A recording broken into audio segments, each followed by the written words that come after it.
జై శ్రీరామ్. భోగిమంట మంచి సుగంధ ద్రవ్యాలతోటి స్నానం చేసి చక్కగా వెలిగించండి. పెట్రోల్ అవి పోయకండి. ఆవు పిడకలతోటి వీలైతే వెలిగించడానికి ప్రయత్నం చేయండి. అది మీరు మంచి ద్రవ్యాలు వేయడం వలన గాలిలో ఉన్న పొల్యూషన్ నాశనం అవుతుంది.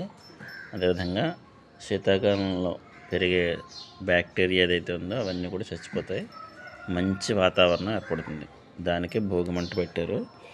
ఇది ఆవు పిడకలతోటి, వేప, అదేవిధంగా మామిడి, రావి ఇలాంటి మంచి దొంగల్ని కాలిస్తే కనుక దాని నుంచి వచ్చే పొగ చాలా ఆరోగ్యానికి మేలు. అందుకే మనకి శీతాకాలం ఈ ప్రారంభ సమయంలో సంక్రాంతికి, భోగికి ఈ సీజన్లో మనకి ఇవి వేయడానికి కారణం. అంతేగాని ఇవి చలి కాచుకోవడానికి కానీ లేదా వేడి నీళ్ళు కాచుకోవడానికి గుండెలు పెట్టడం ఇలాంటివి చేయకండి. ఇది కూడా అగ్నిహోత్రుడు ఆరాధన అని మర్చిపోవద్దు. అందులో స్నానం చేసి కర్పూరం పెట్టి వెలిగించండి. మంచి ద్రవ్యాలు వెలిగించండి. మంచి వస్తువులు మాత్రం వేయండి. పాడైపోయినవి, బూజులు పట్టినవి, ప్లాస్టిక్ వ్యర్థాలు ఇలాంటివి భోగిమంటలో వేయద్దు.